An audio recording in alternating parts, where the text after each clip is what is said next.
if you take Well, then, Judge, John, if you want to take the offense all, if you want to take the offense all out, why how are do we you know talking what about I'm all going the to say taunting? if every time I talk you start Because you're interrupting? going to talk about the catcher because it's the same thing you No, talked about just before and argued.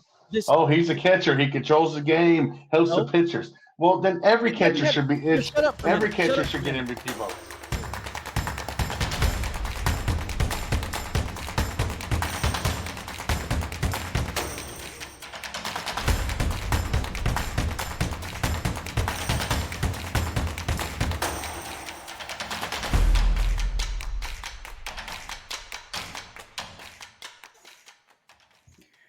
Welcome to Experts of Very Little, the November 13th version.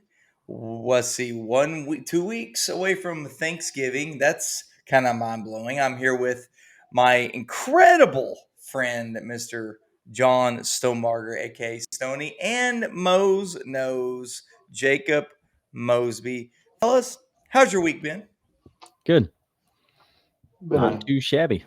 been a busy week. I'm going to give a day late shout out to my 12-year-old son. Just had a birthday yesterday, so I got to spend the day with him. So Wow, you're old. 12-year-old son? I mean, yeah. nobody else has anybody that's Right, John. older.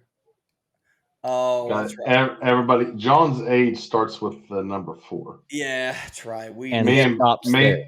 me and Ben's are still in the 3s. So Yeah. You're just right on my coattail. Well, I mean, it just depends on. but here's a good thing. But you'll always be ahead of us in that aspect. I'll let I'm you win on always that going to be ahead of aspect. you at anything I do, Mosby. Oh, I Lord. have been for Oh, years. Lord. Let me check Oh, that Lord. fancy. Was it 0 Yeah, and 10? what's John's Hold fantasy on. record? 0 and 9, How many? 0 and 10. Hold on. How many championships do you have? Oh Lord, here we go. Oh.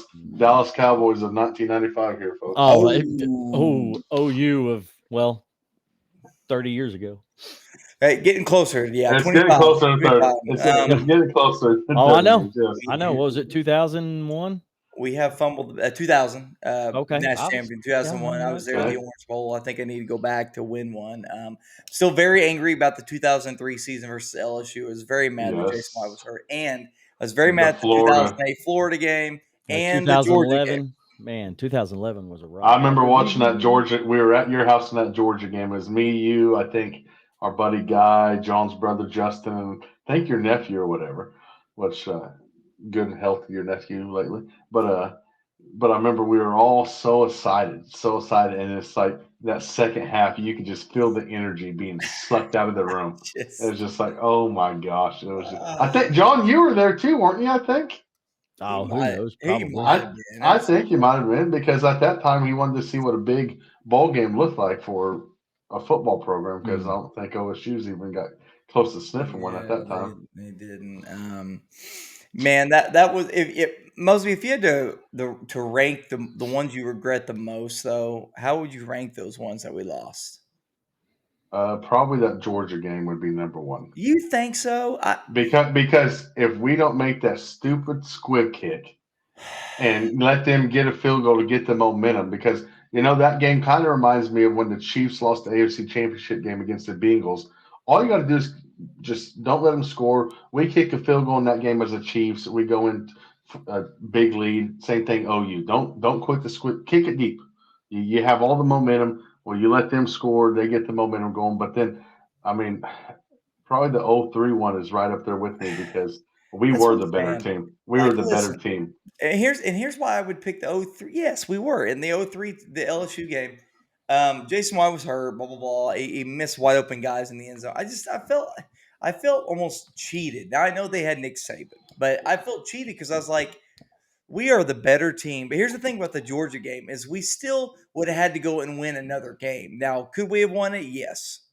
But that LSU game, but I would even put the 2008 Florida National Championship in there because Now, the one that I don't regret is when USC skull dragged us up and down the field. Yeah.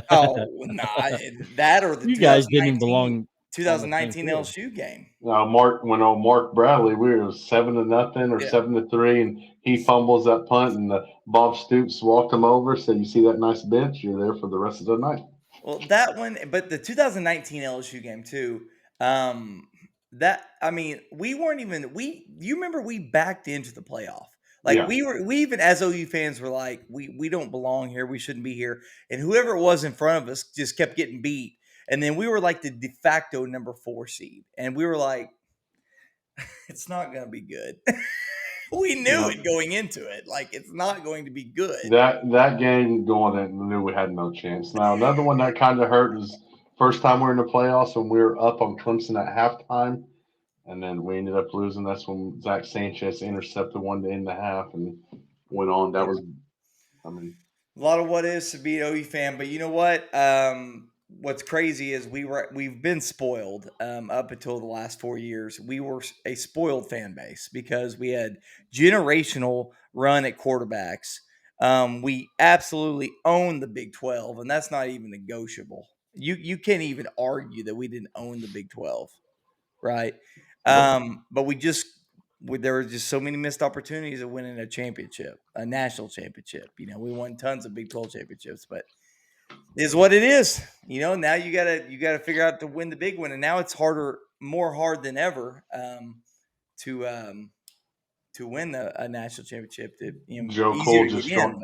but Joe Cole just joined the podcast there. I don't know. yeah, it's easy. You can get into the tournament, you know, in the top 12, but it's harder to win now. So kind of a bummer. I don't remember OSU. Do you remember? No. Oh, that's right. They've never been close. They remember. I think that they had a buy one from like 1947. Oh my God, I can't get over 1942. it. I thought it was 45. Or 45, yeah, it's something like Oh See, that. my OSU fans God! don't even know. They Hey, don't even know listen, what they bought. I'm They don't just even know what saying, they bought. Listen, I honor that just as much as everybody else is, but I'll That take it when I get it. to me, how embarrassing is that? Is that you 40, 50 years later, like, oh yeah, we're going to go ahead and claim it, and then 40, you put it on your, then you freaking put it on your 50. wall, or it was like 60 years later, 70 years later, I was about to and say you then need to add it up a little and bit then, more. and then you're going to put it on your wall, like, oh look at us, like, are you kidding me? if Are you you guys kidding me? can tell, we're not the greatest at math, and we have a finance manager in this group here. Well, I'm the one that told him he was off. What are you talking about? Big Dave Ramsey fan too is John. He John loves loves Dave Ramsey. he loves Loves Dave. Yeah. Loves Yay. O'Dave, not promoting or anything, but loves Yeah. O'Dave Oh, Ramsey. look at that. Look at that. Total money makeover. Fake smile, just like his Nah, I fake like his show. You don't system. like his show? Oh, I love the memes on Twitter. And it's like, so and there's like he did one of Deshaun Watson. So you signed him to the biggest contract ever in history. Yes, Dave. And he got suspended. Yes, Dave. And now he's hurt. Yes, Dave. Well, how do you feel? Well, Dave, let me. Those No, memes are great. It's like, the older you get, you start thinking about random stuff you'd never think about when you were younger, and one of those is finances. And I'm gonna tell you right now, you might love him, you might hate him, but Dave Ramsey does give some good information on the best thing I heard about Dave Ramsey was he is the best at being a budget boot camp type personality. So if you're somebody who is terribly in debt, way in debt, and you need like a culture shock change, Dave Ramsey would be your guy. But there are other people who have better philosophies as far as building wealth out there than Dave Ramsey.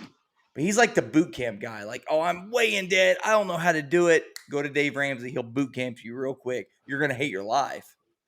but if you follow what he's teaching, you can kind of get on the right path. So that's kind of how I've taken Dave Ramsey. Yep.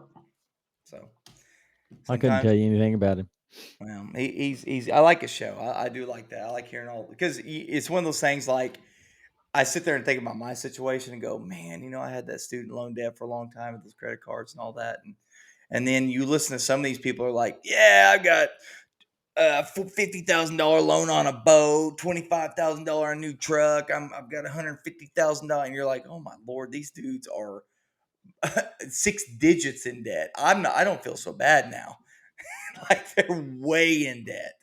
So it's pretty interesting. Interesting stuff. John, what do you think? What are you most thankful for as a father? What are you most thankful for?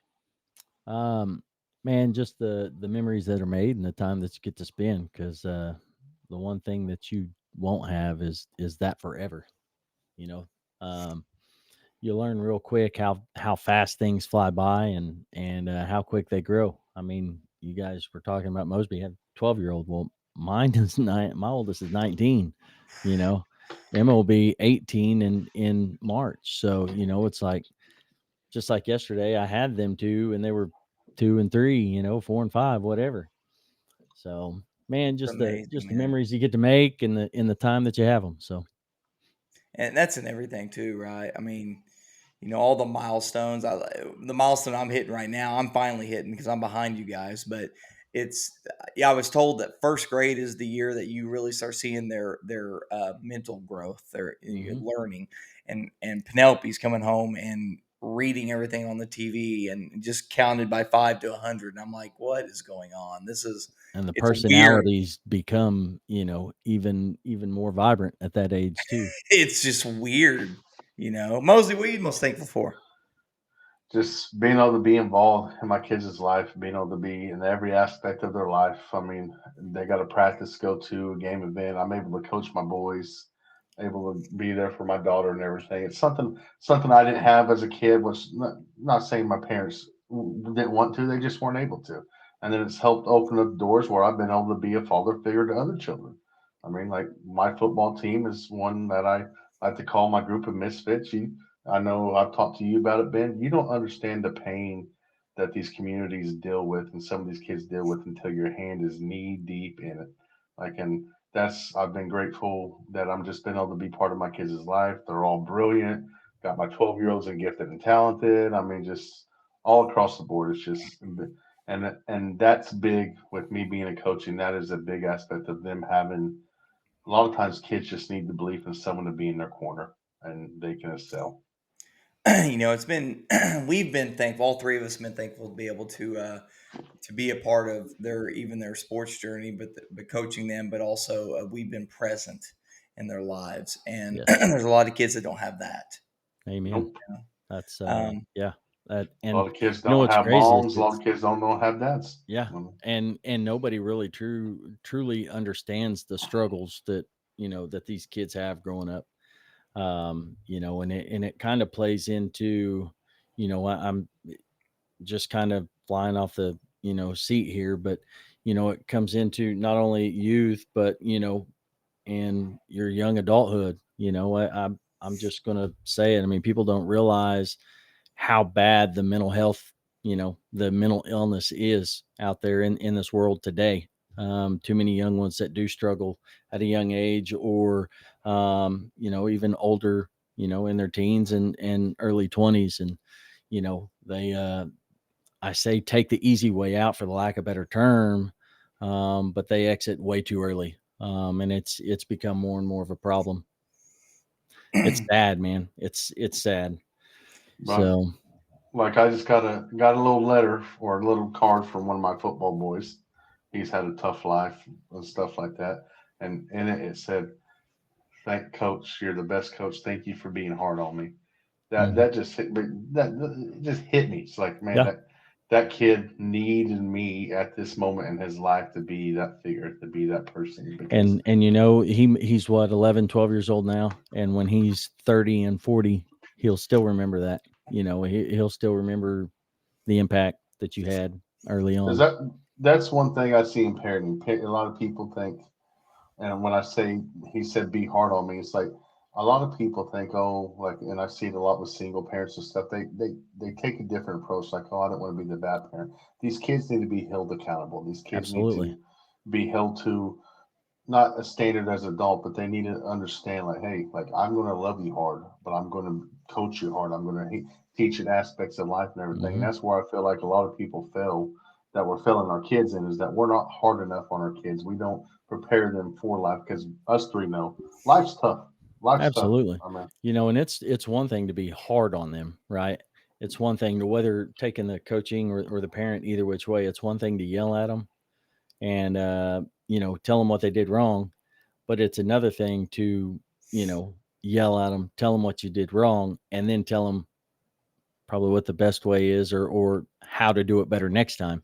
You've got two different ways. If you're just constantly yelling and telling and negative, no positive at all, you're not getting anywhere with it. So it's one thing to be hard on them, but it's another thing to, raising them up afterwards as well. So Back it up with love. Um, absolutely. what I think adults, especially, need to realize more often, is in parenting, coaching, whatever it is, teaching, is these kids are more with it mentally than what people expect. They think they're just kids. They think they're just 6, 7, 8 year old. They're watching, they're listening, they're observing what you're doing, what their peers are doing, what is right, what is wrong, and they choose their path or which direction they want to go to based on who they kind of attach to on their friend group. But they also really look up to their parents, even if their parents are good parents or crappy parents.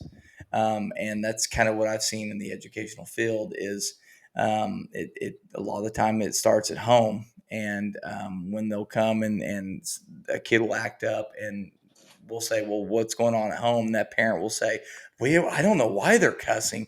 They never hear that at home. Well, yeah, they do.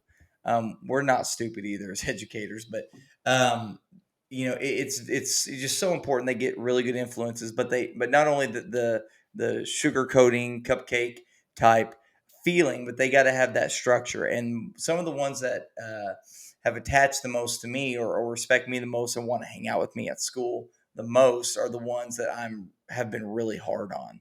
Yeah. I had he's a kid now, he's in middle school, and he came to us in 4th grade, and it was tough. He had a tough year. He had a tough class. He was with a pretty rough class in his classroom, and I was tough on this kid, man. I was really tough on him. And by the time he got to 5th grade, he was a lot better. And his mom goes to my church, and I just spoke with her Sunday, and she still thanks me. And they still talk about Coach Show because he says if it wasn't for Coach Show being hard on me, he recognizes this now, even at middle school. If he wasn't hard on me then, he was the only one that was really hard on me at school. And if he wasn't hard on me and showing me the right way and to do the right things, I don't think I'd be where I'm at today without him. And that, man, when you hear that, that means so much. It hits you in the heart. It hits you in the heart because, Yep. I mean, those kids, like you said, Ben, like they're more with it. They appreciate it more. Like you love them, you're hard on them because life is a lot harder. Life is a lot harder, and punch them. I mean, a lot of these kids, if they don't have someone like you, Ben, or John, or whatever, me, vice versa, some type of positive life in their life, don't know what they'll end up doing. I mean, Correct. Yeah. most of my football kids, if it wasn't for me and my coaching staff and the parents and my wife and stuff that help out, they probably wouldn't even be playing sports. Probably be doing nothing. I mean, probably wouldn't be active out in life. I mean, just A lot of who people knows? go overlooked too. A lot of these people who go the extra mile, spend the extra dollar. I hear stories all the time of. I like hearing the ones of. I used to see my dad in the same white sneakers for 5 years, and I always wondered why he didn't ever get a new pair of shoes, but I always got a new pair of cleats. And then they grow up and they realize, oh, it's because what I was doing was expensive, and they were spending a lot of money on me. I wore the same Skechers for the last year and a half. Yeah. And you're spending money on other kids too, not just your Yeah, own. six. Like, I sponsor 7 kids on my football team myself. I mm, buy new mouthpieces, whatever, mm, weekly. I mean, it's just, but those kids need it. I mean, like that. I just sit there and think about, and not saying I had the worst childhood, but I'm just saying like, what type of coach would I love?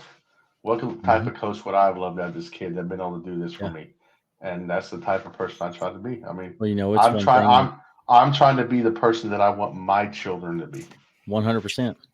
I don't know, and if you've gone to school and because I'll tell you, there's one guy that had a big impact on my life. As we know, I lost my dad when I was younger, so it was a father figure there for a little bit. other than my stepdad when he came in, but it was different. It wasn't, what I think I probably should have had. But there's one man, and I say it to this day, and every time he'll message me every now and then to check on me, and still yet, Mr. Pry is one of the biggest reasons why I am not only who I am as a person, but as a father. That man, as a band director, as a human being, is one of the top notch dudes that I've ever had in my entire life. And I owe it to him. Because we'd be in class on the band bus, on the field, and he didn't hesitate. If I was being a dummy, he would straight up tell me, pull your head out. Hey, this is what you need to be doing. Let's go. He didn't mince his words. He didn't sugarcoat nothing. It was straight to the point. He's former military. He's got kids of his own. I mean, but yeah, he treated everybody the same. He treated them as if they were his children, and he loved us all. And it was one thing. He didn't care if you messed up. He was right there with you. Hey, let's do better. Let's do this. And Mr. Pry is one of the biggest influences on my life still yet today. And I tell him that every time I talk to him. He's a solid dude. Mr. Pry was solid dude. Yes, he was, or is still yet. Yeah. Yeah. Listen, ultimately the crowns, or the diamonds in your crown in heaven are going to be astronomical whenever you're being selfless and you're helping other people. That's ultimately what Christ wants you to do in your life, and he wants us to do for the kingdom of God. So that's pretty awesome that we've been able to do that, even with in John's instance too, with just the friends that his son would bring over to the house and stuff. John's able to kind of pour his life into them. So I was very thankful growing up, and not so much. I didn't necessarily hang out with John a lot in school, but Mosby for sure. I was very thankful that my parents were able to do that for my friends, because I had so many people come over to my house all the time, and they were able to pour into them, the kindness and the godliness that I was raised in. And I'm just very thankful for that. I still have people talk about what meals that mom would cook or things that dad would do. We still joke about it. Some of the best memories is being at your house. I mean, when you were trying to burn all that wood that was frozen and everything. 2007 ice storm, man. Yep. Yeah. Pops had us out there trying to burn some. It was like, Pops, I don't think this is catching, but I don't think it's catching, man. Dude, it was fantastic. Well, I've got a game for you guys. We're gonna transition over here. Let me do this real quick. I gotta get this over here. All right. Thanksgiving's coming up. And I love Thanksgiving. Everything about it. I love the in my case, it's going to be the best. I love being off for a week, but I also love everything leading up to it. I love the getting together with family. I love the football games. I love the parade. I watch. I not necessarily care about the parade, but that sucker will be on my TV in the morning. I'll be eating some eggs and bacon, watching that stinking parade like I've been waiting for a year. And then even what used to be fun was after the football games, getting your Black Friday ads out. You remember this? Getting the papers out, and you're like, all right, man, okay, so we got Walmart at 10. You think we can make it to Best Buy in Owasso by I just saw a TikTok the other day, this lady talking about we need to bring back the old school Black Friday. Forget the stuff we do now. I need to be seeing people fight over a freaking coffee maker and everything like that. Like she's the dollar pillows and the dollar towels. Man, just blows, bro. I remember as a teenager, I about had to fight a dude over a basketball goal because we were trying to grab the last one, and I had my hands on it first. Dude, and then this is what I'm talking about. So they would fight over the silliest things, and then you would have some anxiety because you might go there for a certain item. Say you're going there for I don't know, a mixer for your kitchen, for your wife's kitchen or something, and you're like, oh my god, I got to get there, man, because it's gonna be a hot item. Sometimes it was, sometimes it wasn't. So you'd get there, and then all of a sudden they'd say 12 o'clock, and then you there was plenty of mixers, no one wanted them. Or you'd go there and say, well, no one's going to want this item, and then all of a sudden everybody wanted that It's all gone, $1.50 yeah. towel. Yeah. But do you remember when you would stand around those DVDs and those video games, and you would stand and they'd have it all wrapped, right? And so you'd stand there, and so it was like it's going to be do or die, and they'd cut open that dang crate and they'd unwrap it, and it was like a dang just fighting for $5 DVDs that we don't even have anymore, and we're just throwing blows, and there's blood everywhere, and it was crazy, bro. Yeah, but entertaining. The fights that happen, how many people I've seen escorted out of the store in handcuffs at Walmart, it's absolutely unreal. These people are nuts. And I'm sitting there going, what in the heck? And then I go to the back to get a basketball goal, and it was almost me. and now it's just sissified now. It's terrible. It's just do everything online so dumb. now. Everything online, yeah.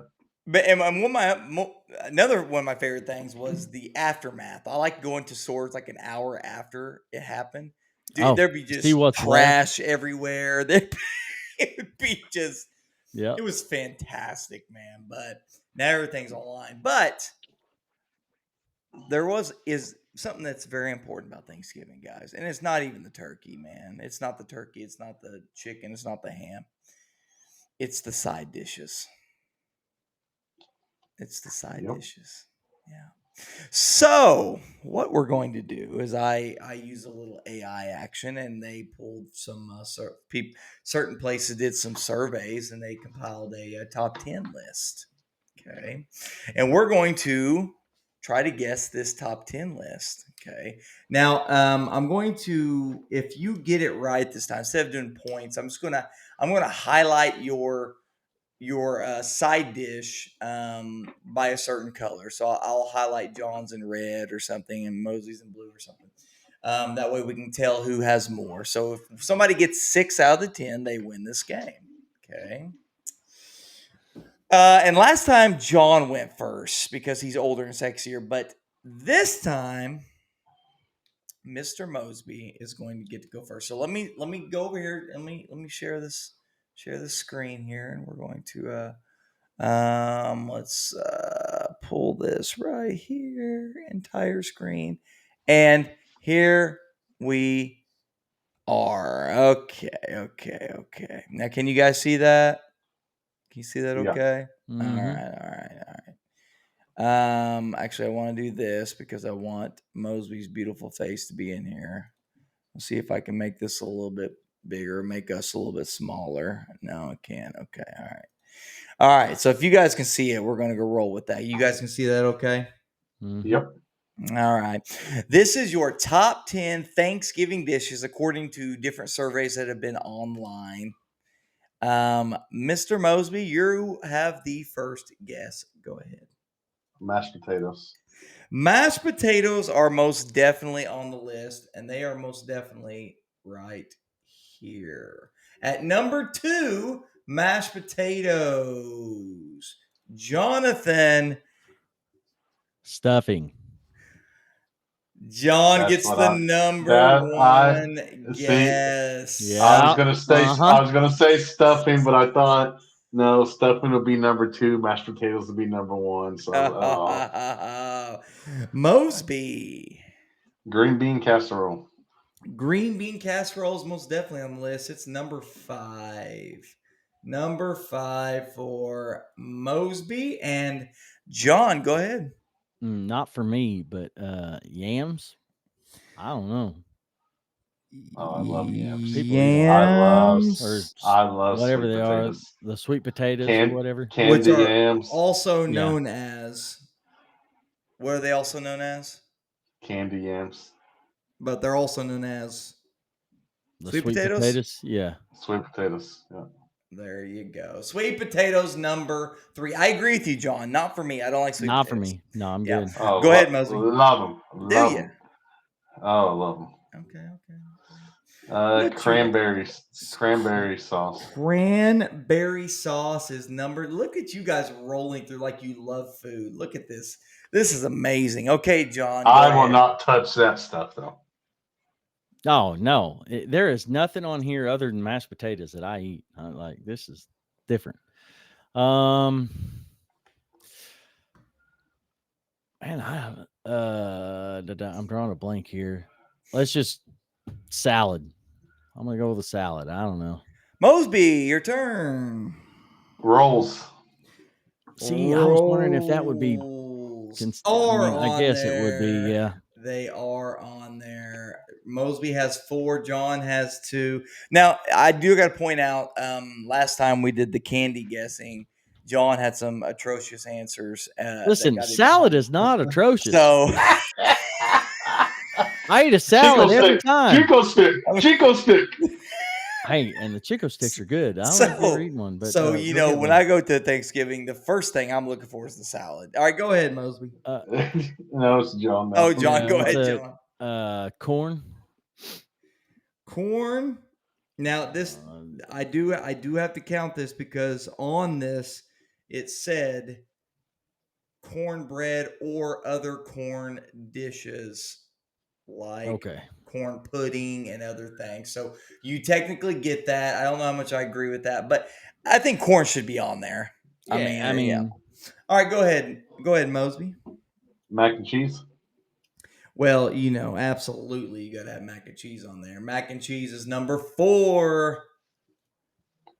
Oh my God! So what's the score right now? 5-3. John, you got to come in clutch here, bud. Let's go. I know, and that's the hard part. Let me see here. Goodness gracious. I don't really eat much other than this stuff. There's only 2 more. There's only 2 more left.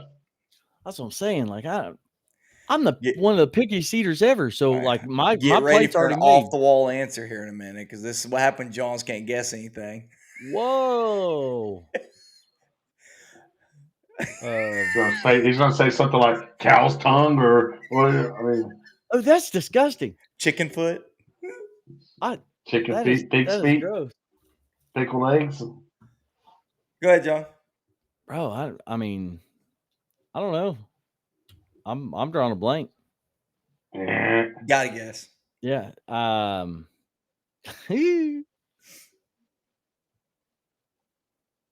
they're tough. Yeah, well, see, and that's what I'm saying. My plate's already made, so like I'm already sitting down eating at this point. Plate's already made. Come on, give me a guess. And now that you say they're tough, now I'm really thinking hard. Nah, just guess. I'm not gonna give a hint yet. I'm gonna let Mosby take a guess. If you both get it wrong, I will give a hint to him. Go ahead.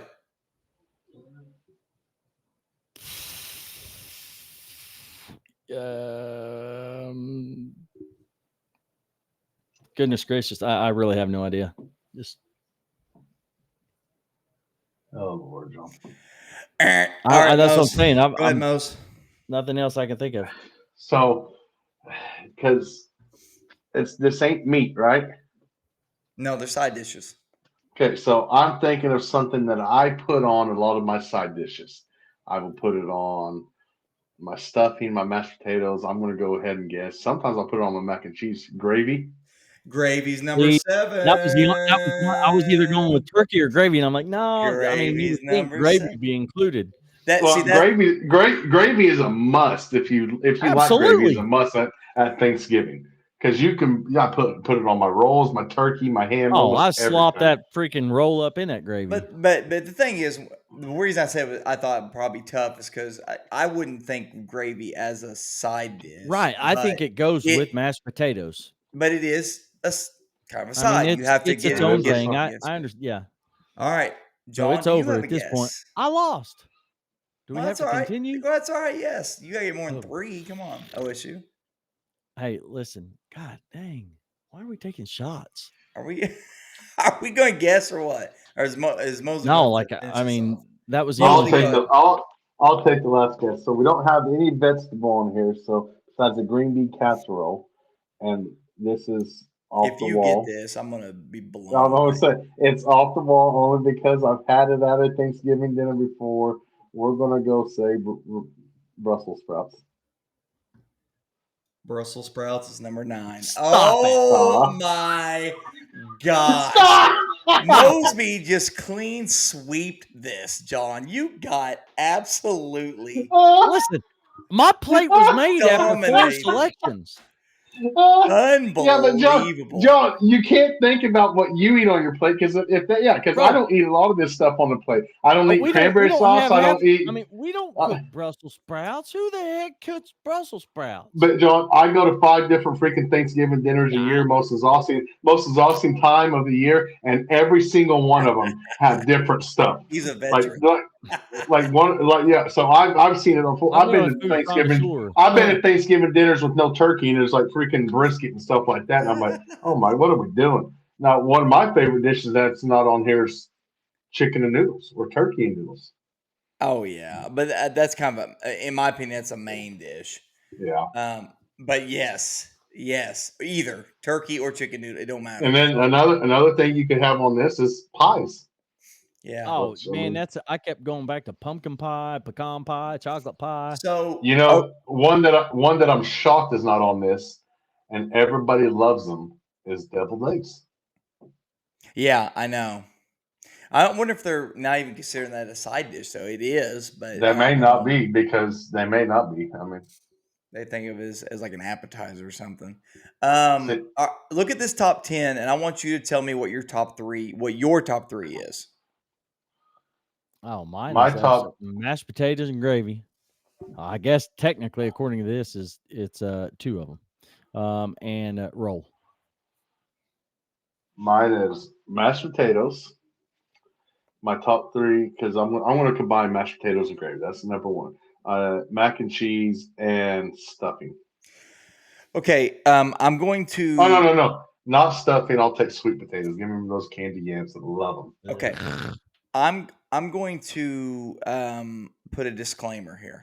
It depends on what the mac and cheese looks like, because there's so many different types of mac. I don't know how people can jack up mac and cheese, but they do sometimes. They try to go too much, and I'm like, you should just. I like the simple Kraft mac and cheese out of the box. The blue box. I do too. Yeah, but with the cheese a little runny. But when you go to Thanksgiving, it's like they feel obligated to go above and beyond. I'm like, guys, it's mac and cheese. Don't screw this up. Don't get me started with just regular mac and cheese with hot dogs as a regular meal, boy. I'll tear that. Yeah. Oh yes. I'm just telling you. Or instead of hot dogs, do those little sausage, cut up the sausage. Little smokies, yeah. Yeah. Don't get us fat guys. Hamburger and mac and cheese. Oh, I mean. Oh yeah, absolutely. All the time. For one of my favorite meals from being poor growing up. I still did. My kids pour a little bit of love ketchup or barbecue sauce on top. I'm golden all the time. I put Tabasco on mine. So that's why I'm gonna. I would put mac and cheese up there. Just it depends on what it is. Mashed potatoes, obviously, for me would be number 1. Now, honestly, my number 1's probably not up here. Is broccoli cheese casserole. That's what I was going to say. I love broccoli and cheese casserole. So my dream Thanksgiving plate, I'm going to say, is turkey, ham, some turkey and noodles, chicken and noodles, whatever. Okay, mashed potatoes, sweet potatoes, and then the broccoli and cheddar casserole. Yeah. And then throw in a roll and then a pie on the side. My sister makes delicious broccoli cheese casserole. It's fantastic.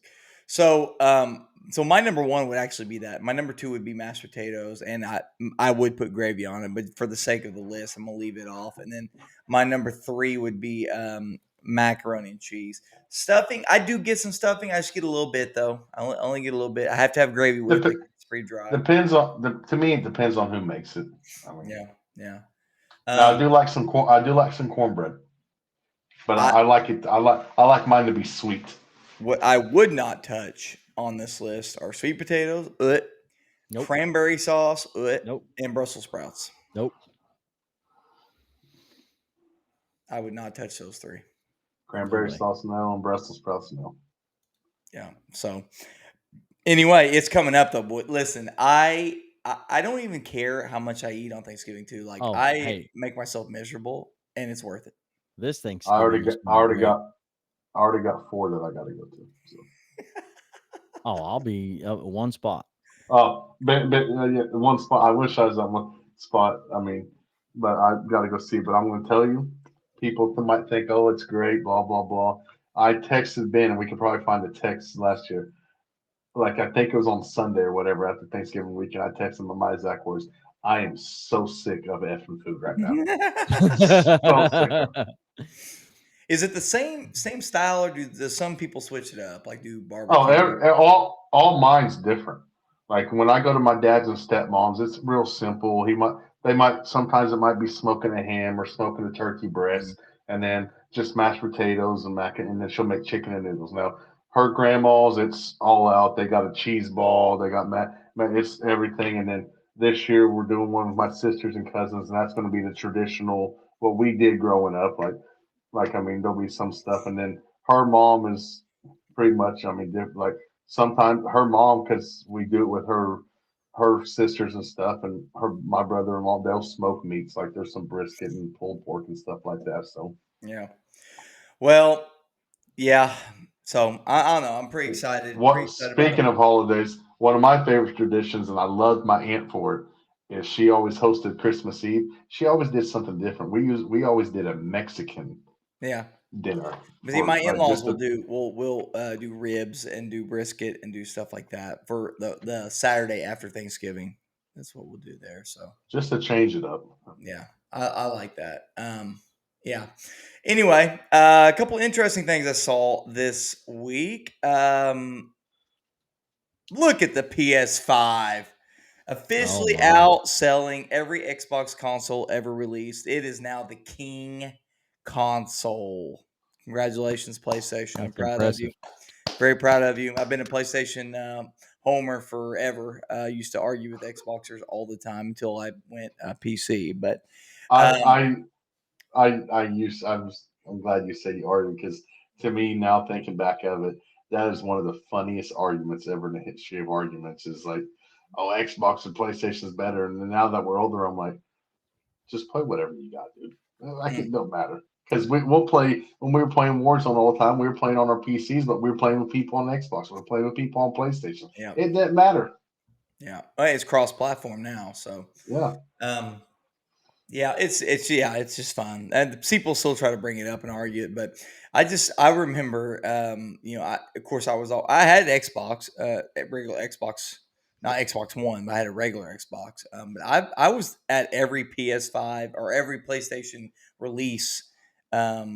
Yeah, I remember going to the Veneta Walmart for the PS2 release because they had the DVD player, and Twister was the first DVD I bought. Me and my dad was there. The PS3, I think I was in college, and that when I had people wait for me in Mosby. You remember that? Yeah. Yes, that was. They offered to wait for me in the Walmart at Bartlesville while I went to baseball practice.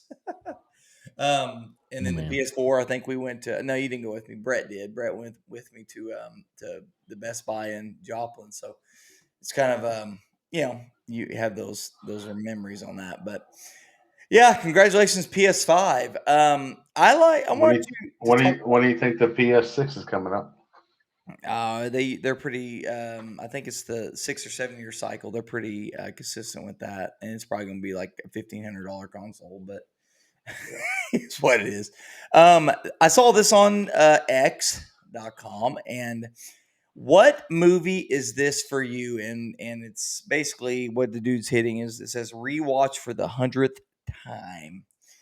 Ooh. What movie is that for you guys? You could watch it just every time it's on. You'll put it up. Maybe it's just one that your go to. It's just your go to movie. What would that be? Oh man, I got a lot. That's what Now, I was about Uh, to say. I mean, I'll tell you this. This has changed for me because it used to be back in the day. I used to watch this every single night before I went to bed. Two different movies. Number one was Oh Brother, Where Art Thou? Loved that movie, yeah. and then it was Vegas Vacation. I don't know why I loved it, Vegas oh, Vacation. Vegas Vacation is funny. So funny. But now I don't know what it This would one's be. this one's a tough one because there are several movies for me that I can, if it's on, I'm gonna stop and I'm gonna watch it. I But mean, if I were to pick I one, love the Equalizers. I love the John Wick movies. I mean, it used to be Remember the Titans, and I still love Remember the Titans. I was fixing to say, almost any time I come across Remember the Titans, I stop and I watch it. Like that's what I say. I have about 10 of them that I'll watch. I could spend the whole day, 24 hours straight, watching the same movie. Like I got a list of them. Anytime Halloween's are on, I love the Michael Myers movies. I mean, freaking. But I would say because the older I got, I still love Remember. I'm probably gonna say it's gonna be the John Wick movies. Like I just love the John Wick movies. Like any of the Rocky movies, I can watch the Rocky movies over. That's another. The Rocky movies, the Creed movies are good. Yeah. Like the there's Rocky just movies, so many good ones. They're ones that I'm always, if I come across them, I stop and I watch. Shawshank Redemption. I love Shawshank you Redemption. come across Shawshank and I stop. So See, I mean, there's just a handful for me. The movie Goodfellas, Casino, the movie Heat, which it took me forever to watch that movie, but that is an unbelievable movie. I love that movie. I mean, there's so many good ones. Tombstone's a great one. I mean, I've never watched that one fully. You never watched Tombstone fully? Val Kilmer? I'm always falling asleep every time I've watched and tried it. I'll be your Huckleberry. Oh man, that's one of Val Kilmer's best performances. I mean, the Christian Bale Batmans are so good too. I mean, yeah, I tend to find my rewatched movies are. Well, I say this. The one I'm about to reference is Training Day. I catch myself. Oh my Lord, Denzel is so good in that. But I'll put every one of you in Pelican Bay. Yeah, but usually the ones that are my rewatches are the ones that are more, I'd say, lighthearted. Like I love all the movies you said, the John Wicks, the Batmans, and all that. But for me, I can, I'll watch them and be like, that was so good. But I probably won't go and rewatch it for a while. It's usually those goofy ones, like a Vegas Vacation, that you're like, it's not winning any awards. But it's another one that's like you talk about Life with Eddie Murray and Martin Lawrence. That's such dude. I don't know if you watch Kev on Stage. You watch any of his stuff with Tony Baker? Yeah. Oh, they're so funny. They are so funny. Their podcast is hilarious. I think they're called the Bald Brothers Podcast, but they are so funny. But they just ranked the top 5 Eddie Murphy movies, or Eddie Murphy movies, yeah, and they had to agree on it. So they threw a bunch of movies out, and then they had to agree on a top 5. And Life came in at number 3 behind Coming to America and The Nutty Professor. They said that you had to put the Nutty Professor in there because he played everything. Yeah. But Life, he did that, and then Tony Baker said, "Oh man, I could quote that entire scene when they were in bed, man." And he did it. He quoted it right there, and then they showed the clip. So fun. Life is hilarious, man. See, movies are a special place in my heart because that is one memory from my childhood that I loved doing was we'd have movie nights weekly. I mean, it was just, and that's what I try to instill in my kids. And like, I love going to the movie theater. I love watching movies. I just love the theater. Just love the movies. Yeah. I will watch the Oscars every year. Just love that popcorn too. Boy, make me sick. It don't matter. I still murder it. Yeah, how much butter you want? Drowned it. A lot of it. Load it up. You just keep hitting it, and I'll tell you when to stop. And they look at you 4 or 5 times till you tell them, "Oh, okay." And you you're going to be sick. So what movie moment has like gave movies that just like gave you goosebumps, made your heart stop? Oh man. Mine's probably in Endgame 2 where Cap is strapping on that shield that's broke. He's gonna go to death with Thanos, and then he hears, whatever his partner on your left. It's like, and it's like all those portals open and all those guys come back. It's like every time I see that, it just gets me jacked up, just gets me pumped. I don't know. That's a tough question. We're on the spot. I'd have to. I would have to think about it. I mean, there's like so many. God, like I'll be watching, TikTok videos or whatever, right? Scrolling through, and I'll come across a movie clip, and it's just like what's fixing to happen, but like gets you so jacked up, you're like, let's go. It's like, what the heck? I know it's happening. Why am I doing that? The Gettysburg speech and Remember the Titans. anytime Rocky's talking to his wife right before trading, then you know it's about to get good, and it's just like Or the speech he gives his son about how life's about not how many times you so get knocked down, all one of that. my favorite moments is Rocky's when Drago's like, he's not man, that he's made of steel or something like that. It's like is it because it couldn't kill him, couldn't take him out, just It'd probably have to be some emotional movie. Some movie made me Yeah. just bawl like a baby. It'd probably be Well, I tell you, and Tracy can attest to this. What was it after Paul Walker passed away in the car accident? And the next Fast and the Furious movie where they 15 or did 16 or which one? no, it yeah, was not. It was like 8 or 9 when they did him off 18. riding off into the sunset. You know the way they did that whole AI Yeah. yeah. deal at the end. I'm just telling you, I don't care what anybody says. If that don't get you, you don't have a freaking heart. See, one movie You're dead inside. one movie that gets me every time, and it's such a good movie, but I don't watch it because it makes me bawl every time. And it's the most off the wall movie that you guys wouldn't even think is My Sister's Keeper. John, never you seen it. I don't even know. I'm telling you, great. You go watch it. Great. Cameron Diaz is the John. mom. They had a younger sister. Oh, I'll go watch it. Just to donate her organs to her older sister to keep her alive. Yeah, that's pretty rough. Oh, I mean, anything nowadays that has to do with kids and something, I'm like, a lot of that stuff gets me now. What about whenever I would be playing Call of Duty back in the day, and I'd get amped, I'd have a good game, I'd say, "Is there no one else?" Oh, that's another Gladiator. Is such a good movie. Sit down, boys. There's no one else. Oh man, the old Warzone days, I love them. All right, let's get to our sports section here, man. That was good stuff there. John, would you go play some soccer in the snow?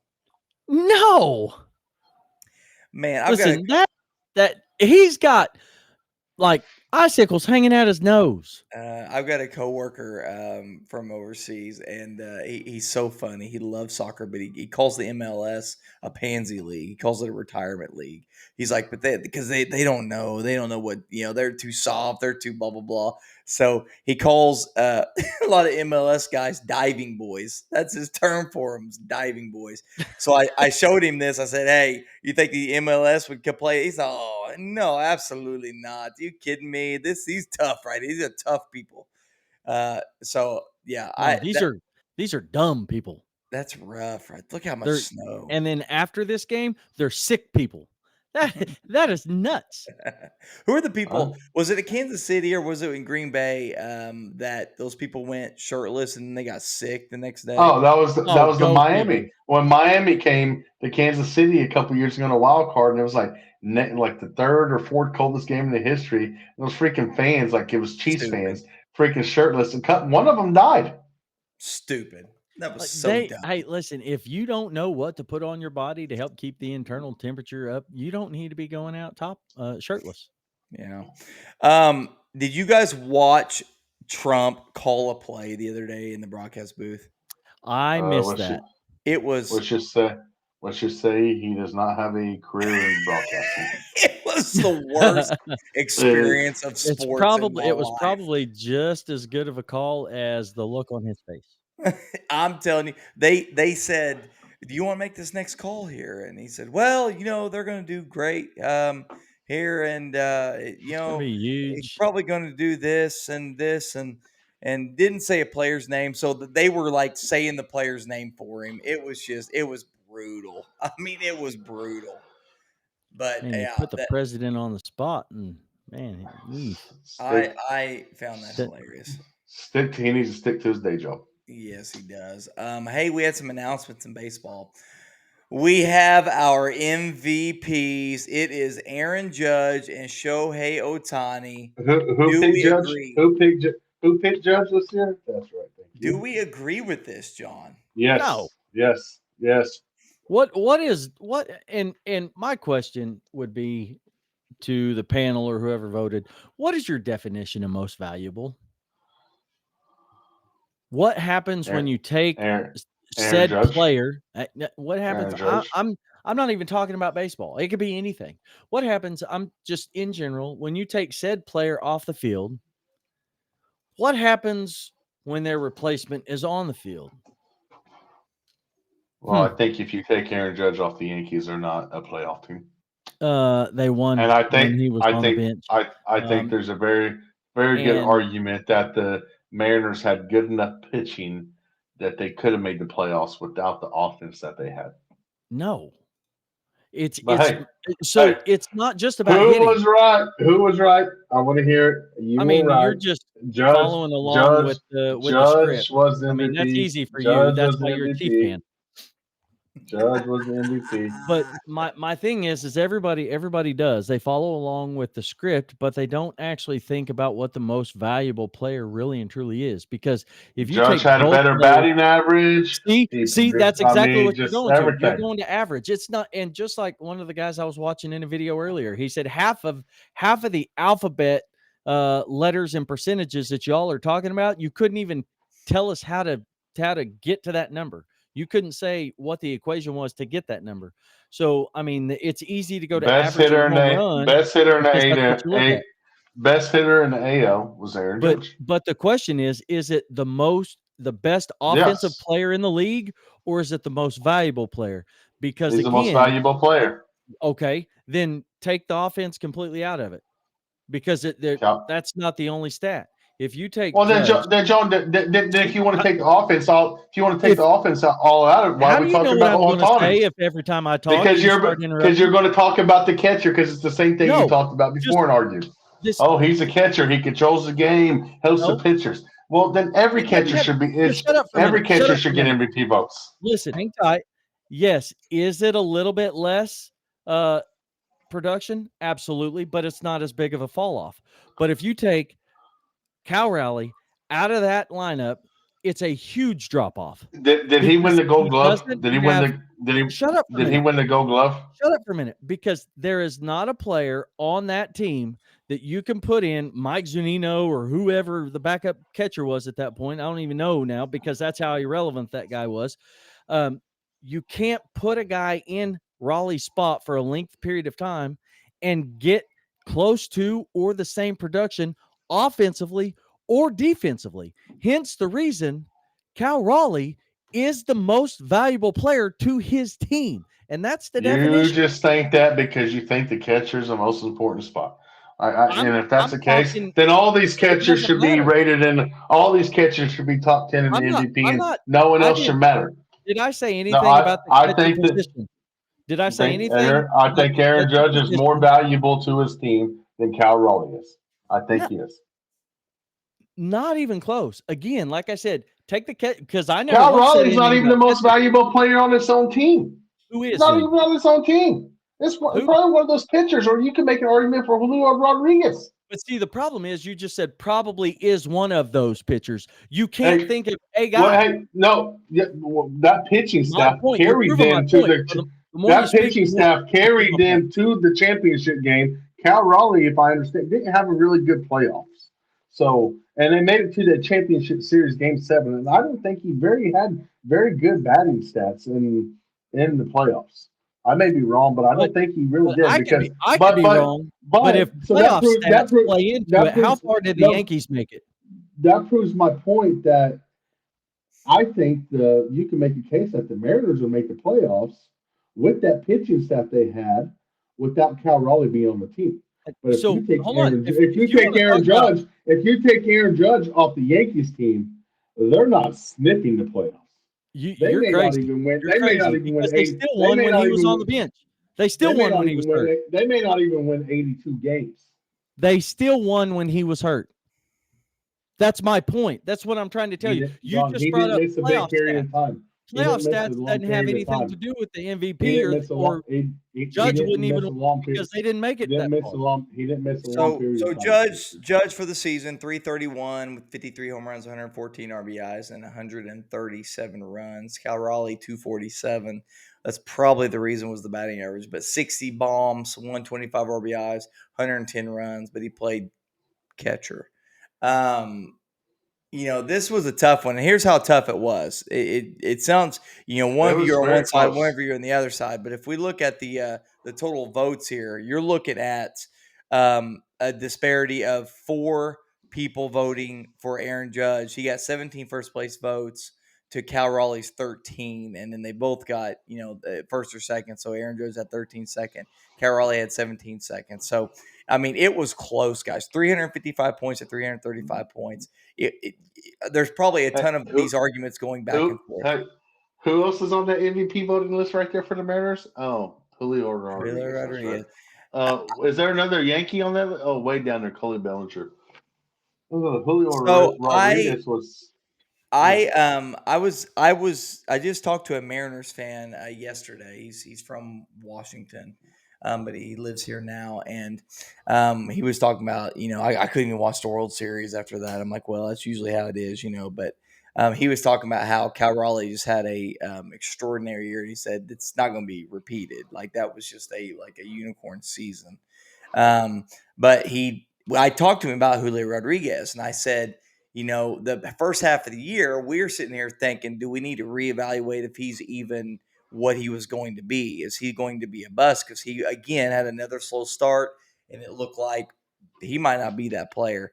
He turned it on the second half. And if they get second half Julio Rodriguez and they get him for a full year, he's going to be special, guys. He's going to be special. He is the best player on that team.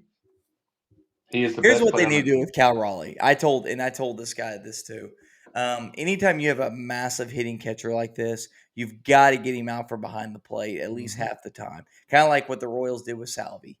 He catches 70, 80 games now, but he DHs the rest. You're going to have to do that with Cal Raleigh. He hits too well. He cannot play. That's why I have such appreciation for Yadier Molina, because he was a doo-doo hitter at the first of his career, but he would catch 140, 145 games every single year until he retired. But he turned himself into a pretty decent hitter. Like, he's batting 280. Didn't have a lot of bombs, but 280 was a pretty decent hitter for catcher.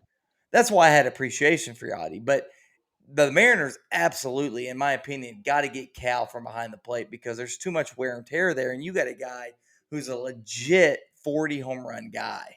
You know what I mean? Mm-hmm. So you could go back to the Cardinals this year, taking Contreras out from behind the plate and putting him at first base. Yeah. The season before, he just kept getting hurt. It just is what it is. And then you think about the catchers, like even Adley Rutschman struggled this year. You think about Buster Posey, kind of had to cut it short. Joe Mauer, they had to move him.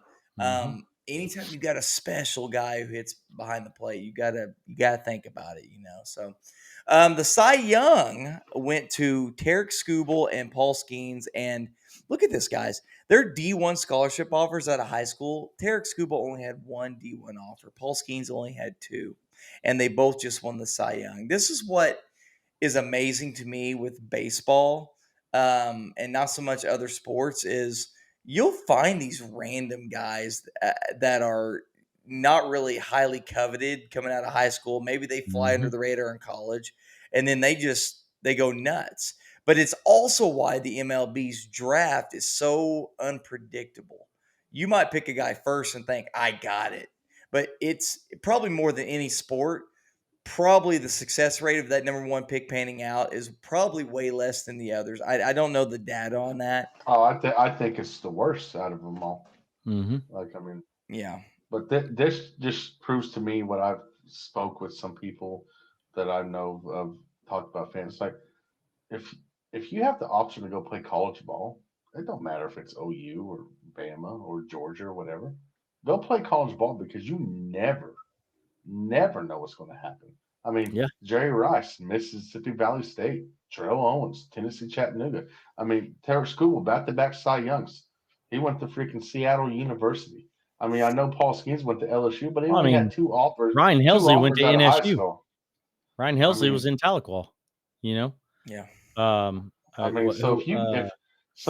For kids, like, don't be set on one thing and be that boom or bust. If you have the option to go play at the next level, go do it. If I remember, you never know what's going to happen. Didn't Guy go to college with Trevor Rosenthal? 1 year they played. I believe they were on the same college team. I don't know how long Guy stayed up there. We'd have to ask him, but yeah, he played at Cali. Trevor played at Cali. Yeah. Rosenthal did. He was a shortstop, Yep. and then they moved him to pitcher. So Buster, John Junior Spivey. Remember Junior Spivey? Yeah. He was a Junior Cali guy Spivey. too. Hey, just ask I Petey remember. about I Junior remember. Spivey. I remember when Terrell went to a visit to Cali County. That's who they compared Terrell to, and telling Terrell, and they're like, "You remind us a lot of Junior Spivey." When we got a hold of him, he was very raw like you, and he's in Yeah. the MLB right now. Never know, guys. You never know. But how long is Paul Skeens going to be in Pittsburgh? Is a real question. This got out this week, and it's an anonymous teammate of Paul Skeens, according to the sources, via Randy Miller. But it says, "Trust me, quote, trust me, he wants to play for the Yankees. I've heard him say it multiple times." Now, maybe he did. That sounds like some locker room talk that would be said. I don't know why this teammate would make that public. That's kind of sorry, in my opinion. But All you how gotta do long Yes, is sir. it? stir stuff up. If they're not competing this year, I think you can see a massive trade this year at the deadline. You almost have to. As much as I hate to say it, you almost have to, because at this point he is a generational type pitcher. I don't know that there's a better pitcher in the league aside from Scooble, but When is you Pittsburgh going to change? have to get the biggest return for this guy while you can if you're not competing. But when is Pittsburgh and their fan? When are they going to say this isn't enough? Like They're not let's compete. Let's compete. until they haven't been competitors since they had Bonds. Yeah. They made it to so many NLCS series when they had Bonds in the '90s and stuff. Like, man, they were a powerhouse. Like, they're going to have to spend money. They're going to have to go sign guys, and they won't do that. They're going to sign a Carlos Santana to play first, and they'll go sign, whatever, Jeff McNeil to play second. They'll go sign these older guys that are on their way out of, retirement. You don't have to pay everybody. You've seen the success in the playoffs. Like 2 guys. They need to go sign 2 big time hitters. You got Skeens, you got Jackson Joe, and you maybe sign some veteran guys. But I'm just as a fan of sports, it's like I don't understand why these owners and these organizations why they're okay with just being bad every year. Now, there was a report that came out that said the Marlins and the Pirates owners or their GM said that they are willing to spend some money. Now, I believe that is when it happens, but they can spend money, but it's what they spend it on. Heck, I can go spend money on junk. Yeah. Here's the other thing with the potential trade with Skeens is Tommy John's a real thing, and I'm not wishing that on him at all because baseball needs Paul Skeens, but it just seems like anybody that's ever good like this, it's inevitable. And look how beautiful those jerseys are, man. I love their jerseys. I love their ballpark too. I'd love to go watch a game, but yeah. So that's always in the back of your mind. You have to think, okay, do I need to go ahead and trade him now before Tommy John hits? They're having him under control for a couple more years. I'm going to say they actually hold on to him for a full year. They revisit it next offseason and then potentially trade him the year after deadline. I think they're going to hold on to him unless this gets more public, stuff like this. But they need to think about it. There's always a trade out there, if somebody dangled a guy like him, he ain't going to be on there for very long. Yeah. Breaking news, and how credible the source is. It says Bob Nightingale, but the Dodgers will be aggressive as anyone in free agency this winter. I know you guys are shocked. Oh, boy. They freed up $87 million with Kershaw, Conforto, Chris Taylor, and Kirby Yates coming off the books. Man, shucks. I saw a thing earlier that says the top 30 free agent power rankings, and it was these guys making their predictions, and Kyle Tucker they had going to the Dodgers, but the rest of the Dodgers picks were all bullpen help. And that's where I see the Dodgers spending a lot of their money is in the bullpen.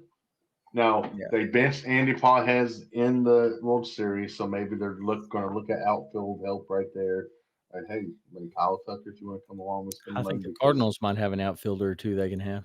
We'll trade them everybody. Listen, hey, you guys got kind of roasted about the whole Bumgarner Yamamoto take last week. Man, they were roasted. Yamamoto on 1 day rest on 1 day, but I still don't care. Bumgarner, 5 innings save. Who cares? He pitched more innings. Yeah. Gave up less runs. People might be mad about this, about them spending money, but Ken Rosenthal had a pretty interesting take here. He said a salary cap isn't a magic bullet that will completely fix inequities. He said there are enough smart people on both sides that they should be able to figure out a system that enhances the chances competitively of small market teams without a salary cap. What do you guys think on that quote there, that comment? This is where I think you kind of take a little bit from the NFL, where you make teams spend. I think it's Amount. 85% of that, 85% of the budget they got to spend that year. Yeah, you Like, I have to have mean, a ceiling, or not necessarily a ceiling, but a you floor. have a I mean, floor. there has to have a Like, floor. because you'll see yearly these NFL teams have $110 million in salary cap room, but then they're out there the ones giving these big contracts, signing these guys because the NFL makes you spend it. The NFL does not set it up where they set it up almost anti-taking. Now you still got the Browns and the Jets and some of these organizations that's been bad, but the Browns made a couple playoff runs in the last 10 years and stuff like that. I mean, it's just they always pick the wrong quarterback, but they're spending money because the NFL makes them. And I think the MLB has to maybe put in some, maybe don't put in the salary cap. You don't need to, but put a floor that you have to spend at least this much money. Yeah. Um, Speaking of the NFL, let's transition to that real quick, and let's look at our picks here. Last week's picks, me and Stoney had 10. Mosby only had 8. We all picked Denver over the Raiders. Stoney and I picked the Colts over the Falcons. We all picked the Bears over the Giants. We all got skunked on Mosby. I thought the Bills. Mm, mm. That wasn't Josh Allen, all this MVP talk, Bills, ball, but it's kind of exactly what I said in my little Chiefs recap. Congratulations on your Super Bowl regular season win because you do it every year. You go all out to beat the Chiefs. Congratulations, and then you come out with that freaking garbage. Man, the Dolphins, it wasn't even No, close. they The ran, Dolphins they ran, they dominated. ran down their throat. 2 turnovers by Josh Allen. Oh, Well, oh it man. was probably because they have that really good receiver, Tyreek Hill. Oh, wait. Oh, they don't even have that. Oh. Interesting. Well, that was pretty mumbling 9.5 spread, and Miami took care of business.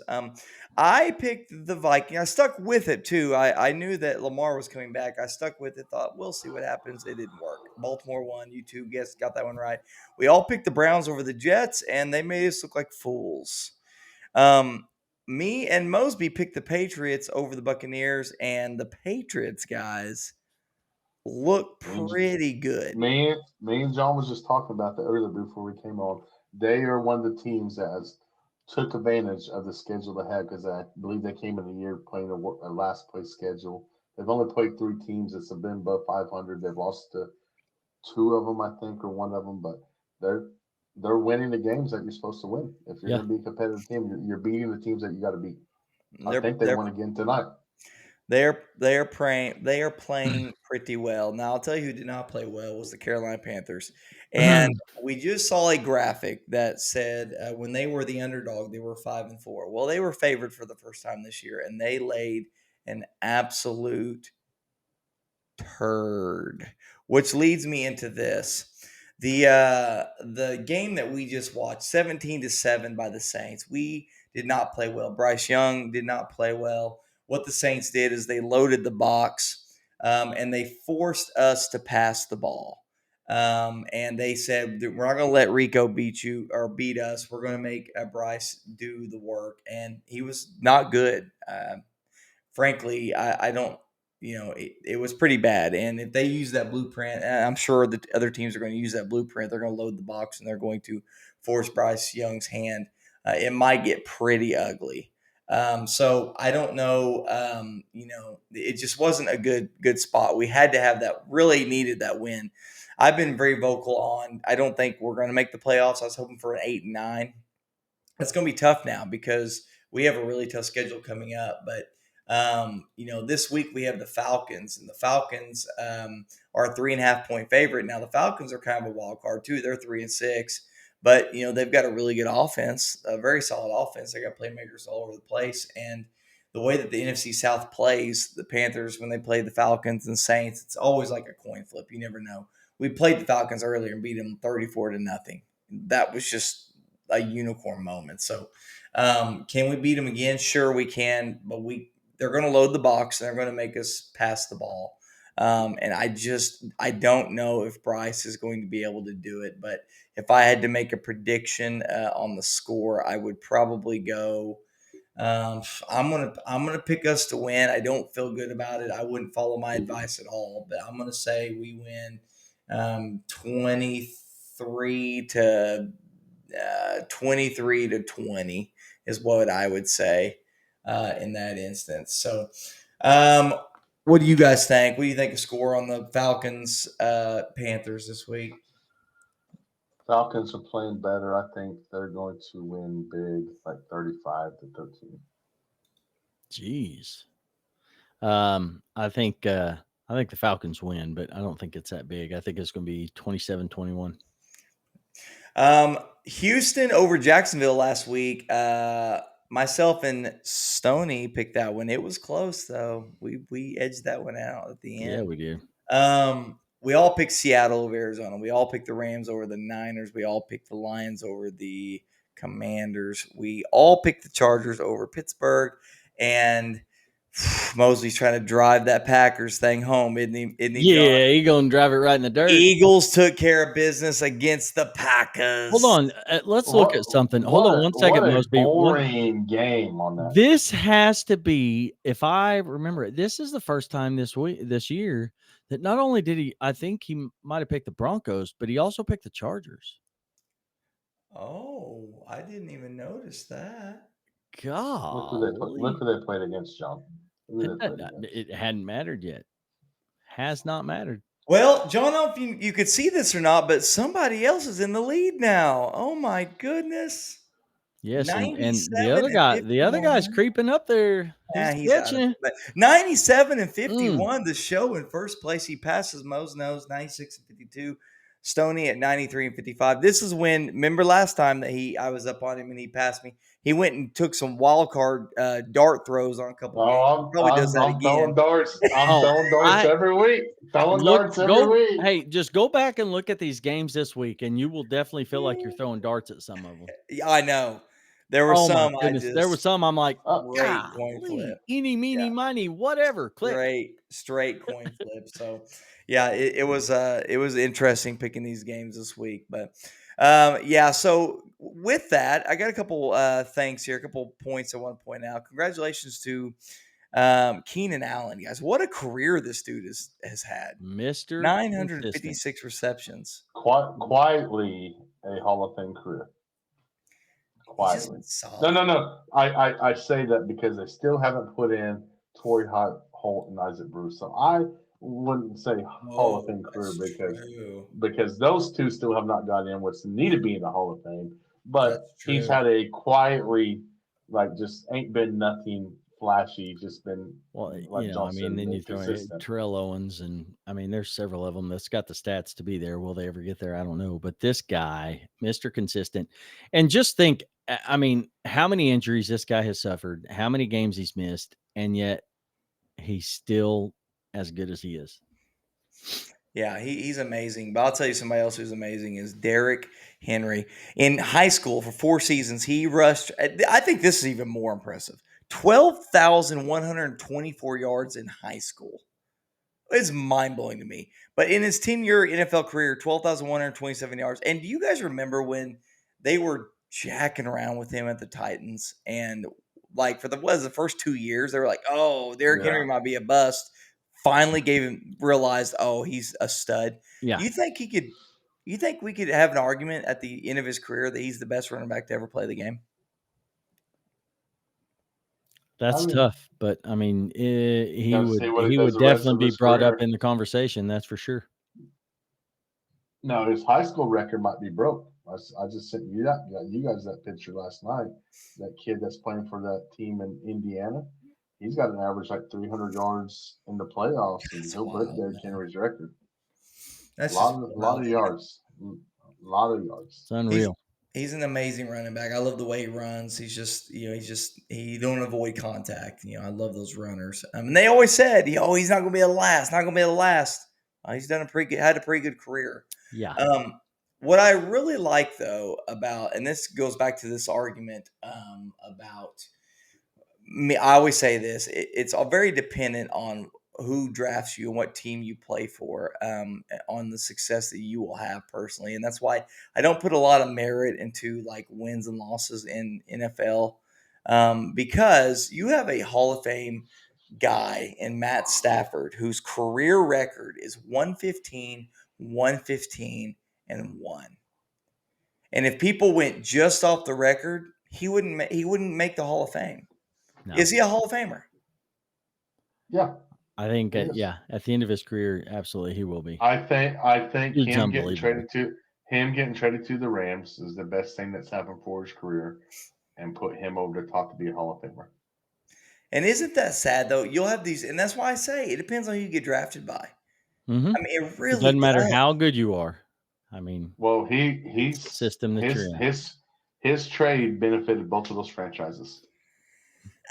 System you're in, John? You alluding to something? Oh Lord. System you're in, that same system, they never host the AFC title game until you showed up. That system that you're in only won one Super Bowl in their history until you showed up. That system that you're in only won one playoff game in 30 Deflategate. years. How many other Oh, gates okay. does Okay. Belichick have in his back Well, pocket? well, Okay. I Thank you. thought you were talking about another city. You're about to get me fired up, about to have a heart attack. Well, I mean, but if the shoe fits, you better wear it. but is this a system situation? Kyler Murray, it looks like he's on his way out for the Cardinals. Is this a system situation? And I do want to ask a secondary question. Here's the potential landing spots for the 5 teams there at the bottom. It's the Raiders, Steelers, Browns, Jets, and Panthers. Yes, I said Panthers. I want to know, in your guys' opinion, do you think we should be making a move for Kyler Murray in the offseason if he's available?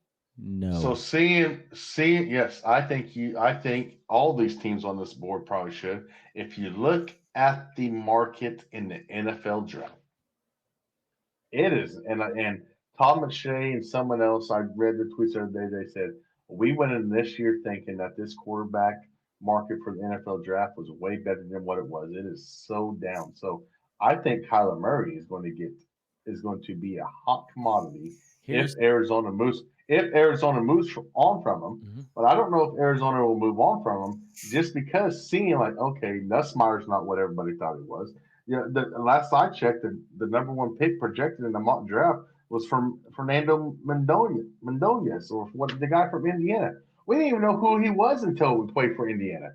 I mean, so I think Kyler Murray's going to hit maybe free agency or whatever at the right time, considering what's going to be coming out in the draft. Now, if this was the year before or something when there's a lot of quarterbacks that you could draft or whatever, then it might have been a little bit of softer market. But Carolina I think it'd be a good pick for him. I mean, my only worry about Kyler Murray, he is always injured. Correct. He is always injured. So my thing here on these 5 teams, they are not a quarterback away. If I'm these 5 teams, I am not making a move for Kyler Murray. The Browns are a quarterback away. The Browns are a quarterback away with that defense. Yes, they are. No. And they don't. I mean, again, their offense is not built for a guy like Murray. And the Steelers right now are in the playoffs. They are not anything. I mean, the Steelers can go. They'll get their guy. And they may have him in Will Howard. We haven't seen anything out of him yet. I mean, the guy is a phenomenal player in college. Obviously, we know that. What's he going to be in the pros? We don't know.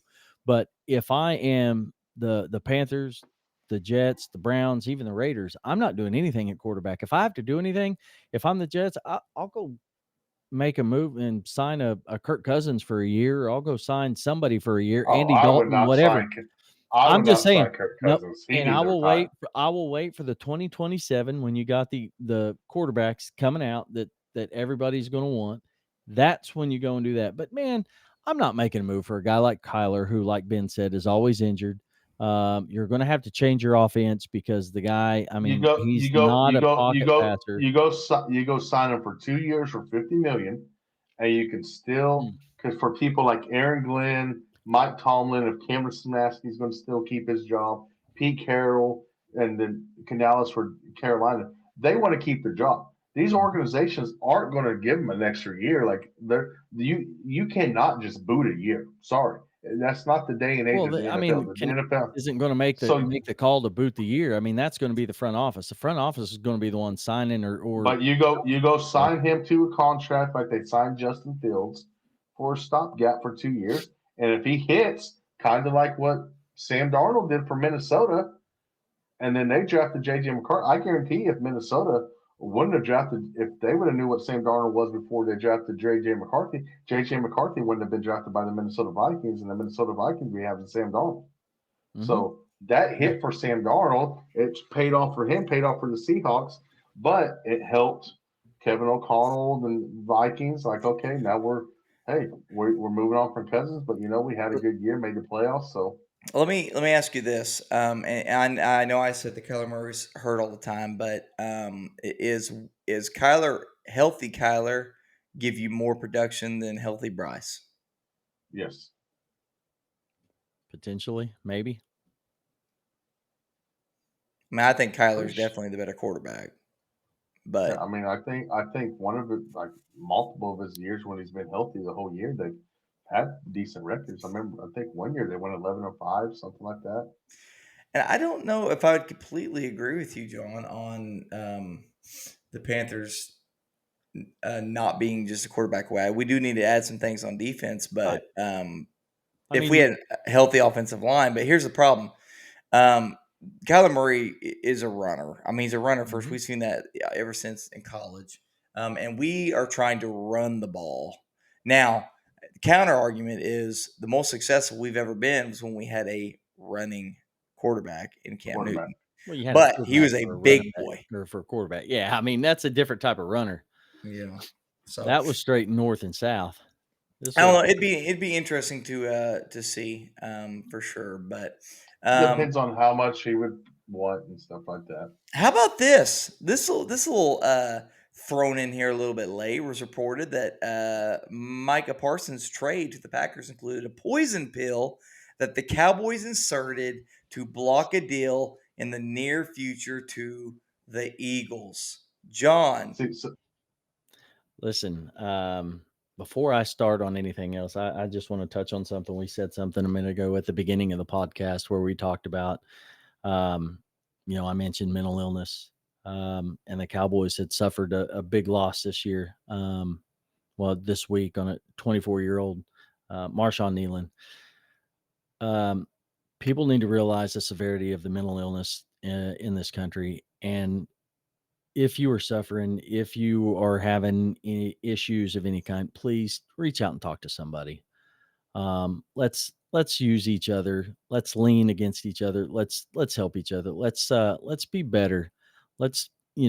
We don't even have to have them reaching out to us. If you have just an ounce of your being with a simple thought of any issues, just reach out, say hi, check in.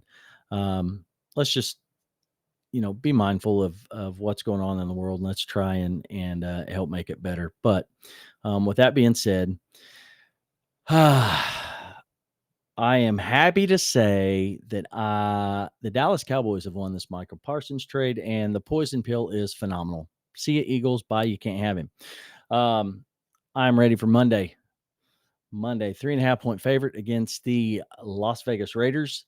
Will be our first game with Quinnen Williams, Logan Wilson. We're going to get DeMarvion Overshown back, and we get to see the rookie Siobhan Rebel. I'm stoked. We might have a little hope, just a little light at the end of the tunnel on the defensive side of things. So I'm excited to see what happens there. The Raiders bring, obviously a talented quarterback in Geno Smith. They've got some young receivers that can help move the ball down the field. And then, Ashton Jeanty is, he's drafted as high as he was for a reason. So the defense is going to have their hands full, but I do believe that Dallas is going to win this one. I think it's going to be a pretty big win. I'm going to say 34-17. And this is, I mean, offense obviously has been stellar for most part of the year, so they just got to continue doing what they're doing. But I'm excited to see what the Dallas defense is going to look like with the newly acquired players and the returning players. So we got Hooker on the mend. He's had his 21-day window open up, so he can be activated at any time. And we've got some other guys still waiting to come in. But I'm ready for Monday night. It's going to be fun. I'm ready, like I said, ready to see what Williams and Kenny Clark and Osa is going to do on the offensive line. Do we go to a 5-man front, or do we stick with 4-man front and just rotate them in and out? It'll be quite interesting. I've seen it both ways, but yeah, I think Cowboys going to win this one 34-17, I believe, and it's going to be fun. You have something you're going to say, Mosby? When I first saw the Poison Pill, it just kind of off a movie I just watched. I thought first we'd watch a Mission Impossible. I thought this might have been part of the Mission Impossible because in the recent movie they put in a poison pill. But what I do got to say, everybody, if you play fantasy football, go to your players and your free agent players, and if Geno Smith is available, pick him up and play him this week. Please do. Pick him up and play him because, again, you still can't cover anybody. Score. Oh, man. Vegas 27, Cowboys 21. I'm gonna say Cowboys 31, Raiders 20. I think the Cowboys handle it. So there's that. But do we have another potential fraud here? Do we have a fraud? The Broncos have beat the Raiders by 1 score. The Broncos beat the Jets by 1 score. The Broncos beat the Titans by 1 score. The Broncos beat the Giants by 1 score. They beat the Texans by 1 score. And yes, you guessed it, they beat the Eagles by 1 score. And the Broncos have the best record in the NFL. Are they the best team? Is that legit, or do we have a fraud situation going on? What is the number one goal when you come into a season? That's to win the games on the schedule. And So, that's exactly what the team is doing. You hear what John's saying right there. But if we could show the text messages from last year when the Chiefs won 17 or 16 straight one-score games, they're lucky. It's going to come to an end. Well, it's going to come to the an Broncos end. don't have the referees throwing flags every time somebody breaks a all toenail. I ever said was, win's a win, baby. Don't matter if you win by 1 or 100. Win's a win. So I love how this year, this just proves to a point when we talked a couple weeks ago or last week about our dynasty good for sport. Our dynasty's good for sports.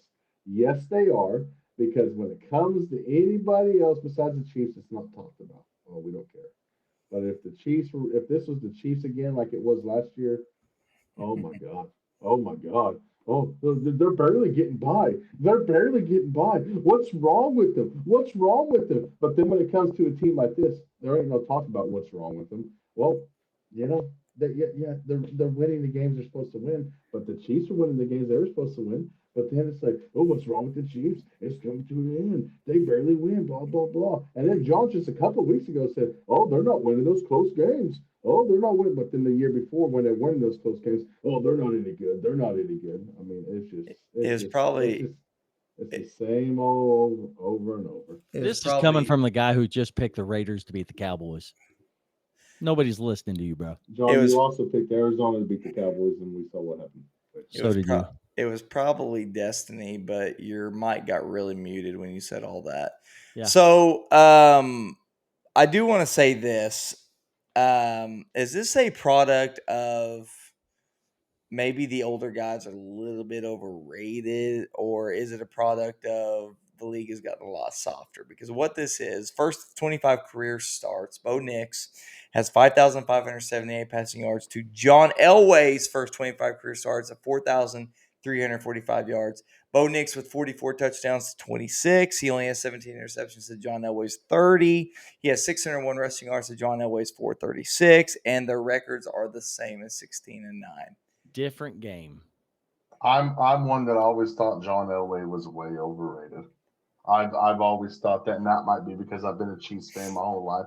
But I've always thought John Elway, just like I always thought Troy Aikman was overrated and stuff like that. Like I'm sorry if you're going to be in a league. I don't care what day and age it is, because Dan Marino had no problem throwing freaking touchdowns. Steve Young, when he didn't even play as long as these guys, had no problem throwing touchdowns. Brett Favre had no problem throwing touchdowns. Played the same day and age. Same. Warren Moon had no problem throwing touchdowns for a lot of yards. So to me, it don't matter that they played in the 80s and 90s, because there's other guys that threw just as many yards or more yards than them. That I think this just, to me, just proves how overrated John Elway really was. And that John Elway was not successful until he was successful, the team was successful, but he did not have his best success and win his titles until he got into a great system of Mike Shanahan's zone read offense, zone running offense, and it was carried by that offensive line and those running backs. I just want to get it on record. Are you saying that Bo Nix is better than John Elway? No, he's not. I think Bo Nix is overrated too. But this just proves to me. This just goes back to say I think John Elway was overrated too.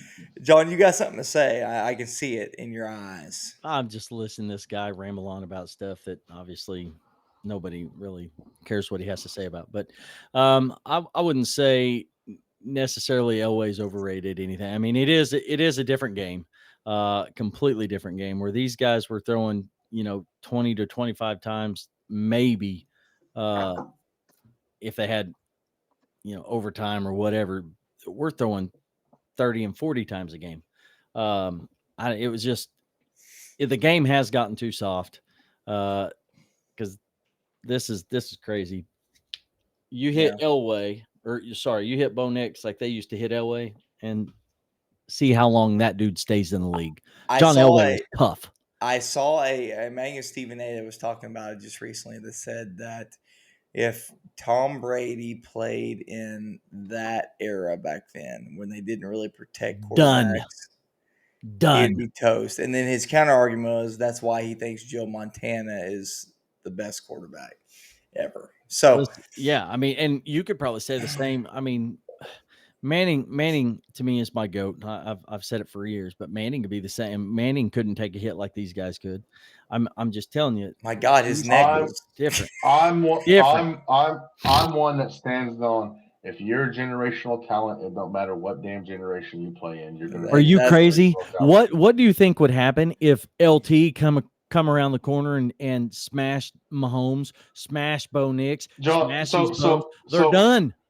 Done. So if you're going to say that Elway and Montana and Young and Troy Aikman would excel in this day and age because it's protecting the quarterbacks and they'd have a lot better stats, don't you think that the quarterbacks in this day and age would adjust to the way that play style was played? No, yes, because they've never been hit like these guys were back then.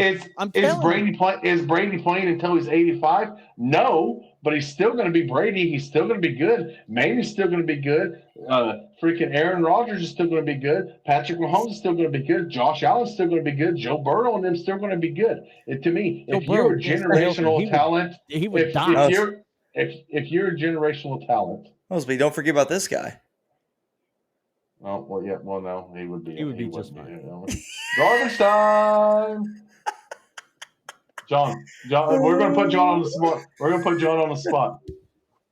Dak, Romo, Aikman. You got to start one, cut one, and bench one. Who are you doing? Romo, Dak. See ya, Aikman. Well, I think that's going to transition real well into Mosby's turn to showcase his chief knowledge. So we're coming off a bye. We got a big game in the division. We got the Broncos going to Denver. CBS primetime game. Got Jim Nance, Tony Romo going to be there. So we didn't make any big moves at the trade deadline. That's expected. If you're a Chiefs fan, you know this front office. Like I talked to John, he's like, man, I would have offered that third for Brees Hall. Yeah, it's easy for us to say that, but this front office, they followed their book.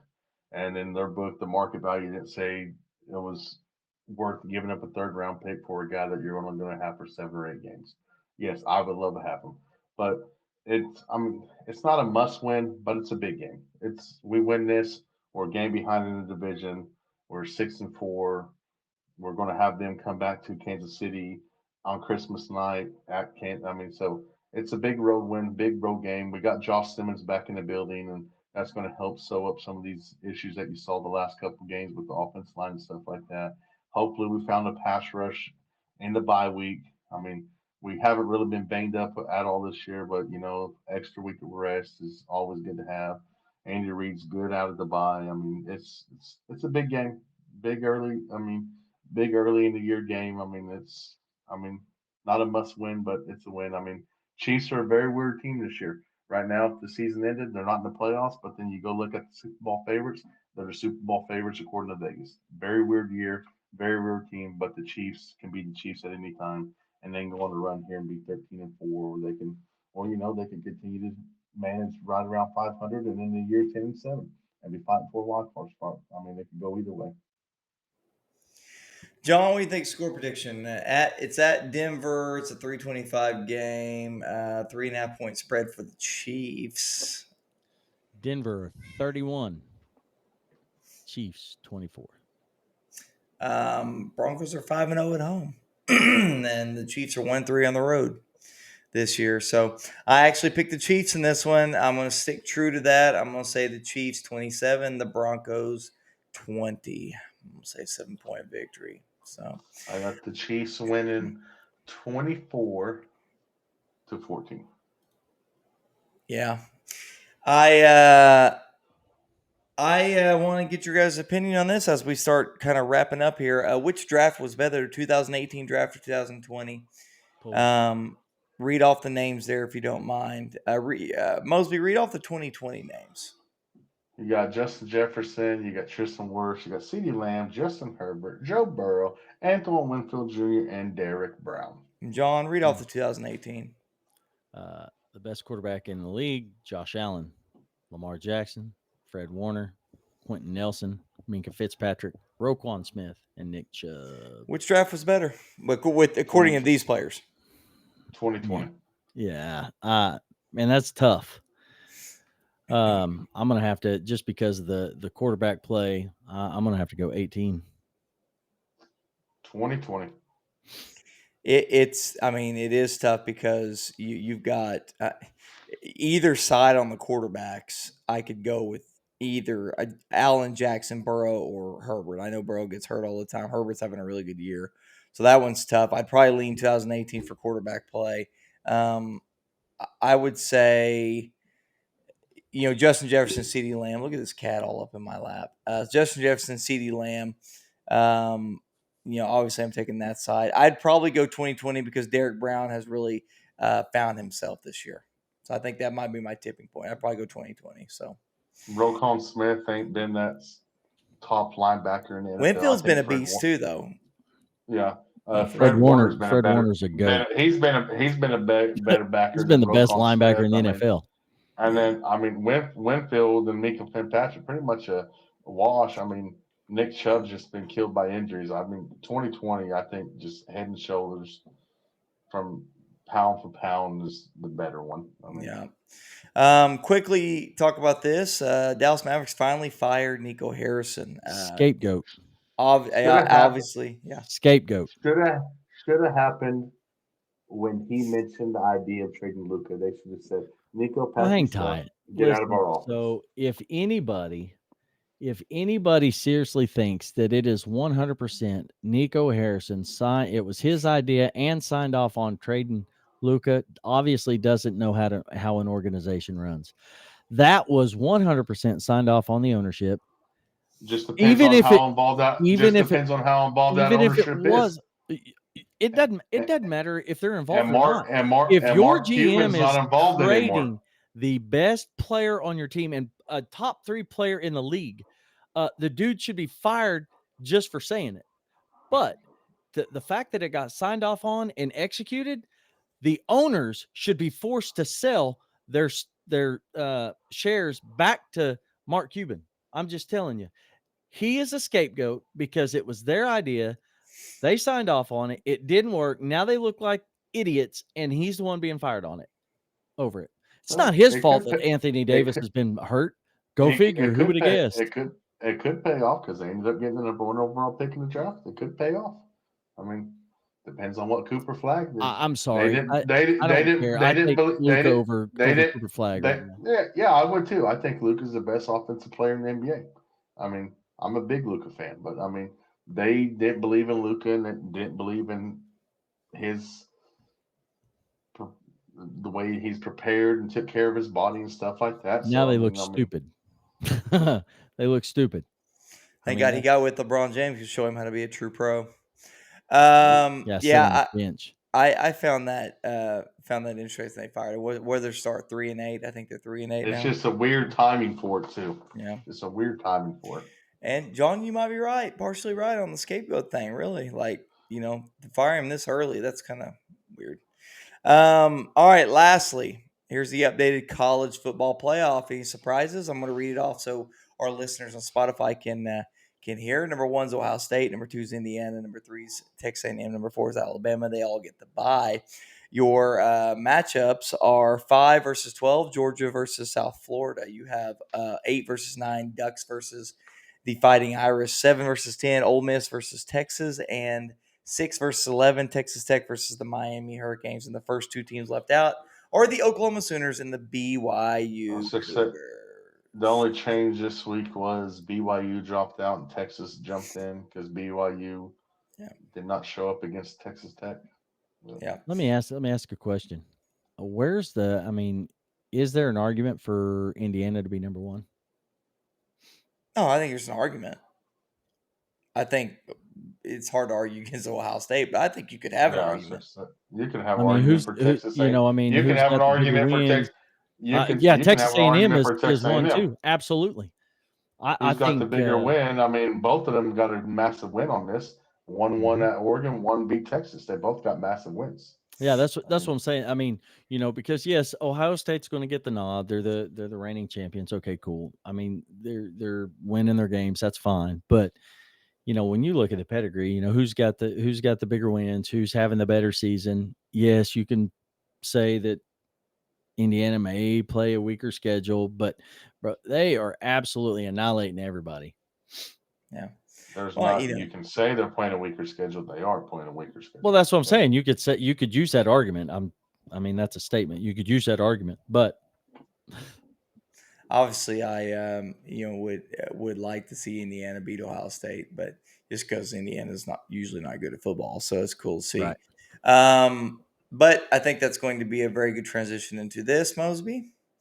Let's go ahead and talk about the upcoming matchup versus Alabama at 2:30 p.m. We are traveling to Tuscaloosa, so we'll see if we can be road warriors again, like we were in Knoxville last week and pull an upset. I think us coming off a bye helps us get healthy. It's always important.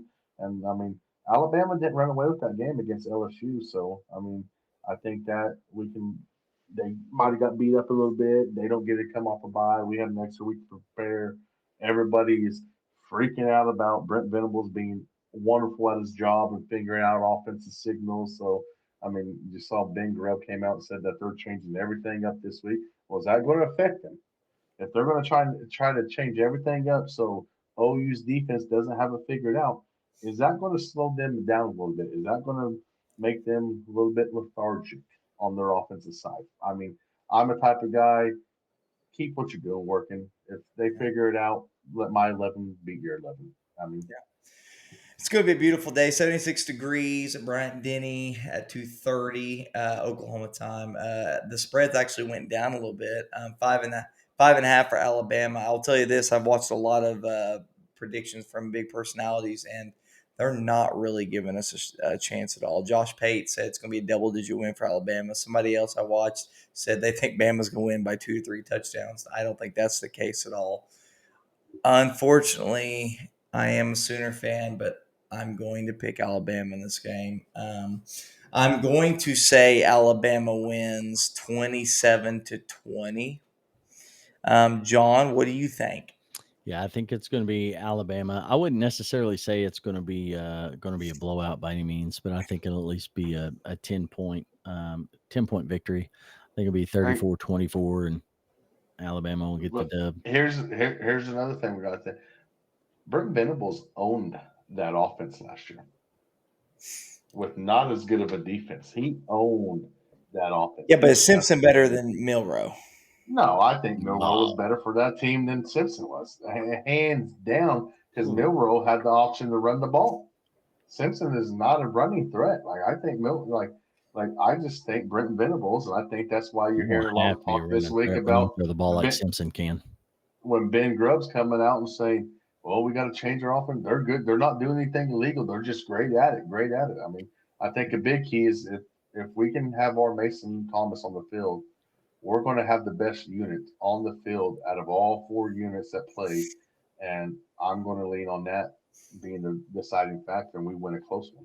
And I think if we win this game, I think we'll run the table the last 2 games at home. What do you think score's going to be? I say I'm going to go low scoring. I'm going to say 17-14 OU. Simpson, 2,461 passing yards, 21 touchdowns, only 1 interception. Man, John, make this quick, please. Oh, this will be quick and easy. Not much to say. Coming off a bye week at home this week, 19.5-point underdog to Kansas State. Tough matchup, but like I said, we're coming off a bye week after probably our best quarterback play of the year. Can Zane Flores build on what he did 2 weeks ago? I hope so. I'm gonna if we can run the ball like we have been with Fields and have the same play or better for Zane Flores, I think we get the W. Obviously we're not going to go out and blow the doors off, but I think if we can keep it close with a little bit better play than the previous week with Flores, we win this game. I believe the score is going to be 24-20, but we pull out the W at home against Kansas State.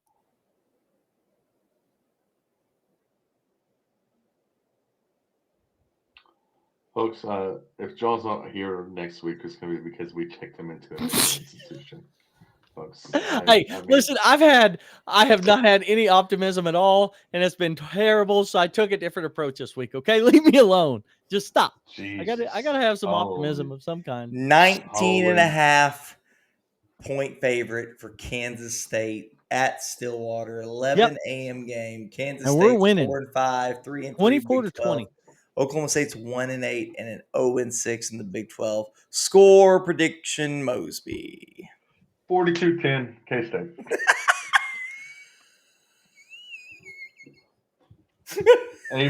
Avery Johnson rips them apart. 38 to 20. 30. No, I'm gonna say Kansas State covers. 38-17, Kansas State. Oh Lord, shorty. We're winning this one. We're winning. Hey, I've not been that fan all year, and we've lost all of them. Okay. Well, you know what? You be that. You start us off. Lead us off on your. Listen, hey, my final thoughts are Oklahoma State's going to get their second win of the season. 24-20. The Dallas Cowboys are better than the Chiefs.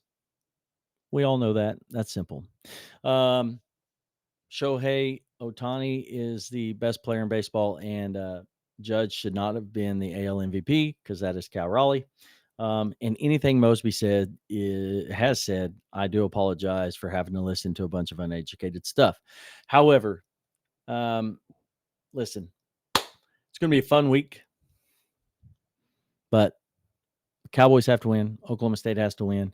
And folks, it's going to be a good week because OU loses. And so does the Chiefs. So Mosby will be whining all week. You won't have to hear him. Thank God. But it'll be a very exciting week. We're starting to get into the end of the college football, so it's getting to the fun stuff where you're going to get a lot of upsets and trying to figure out the conference championships. And so, we mentioned a minute ago, can Indiana beat Ohio State?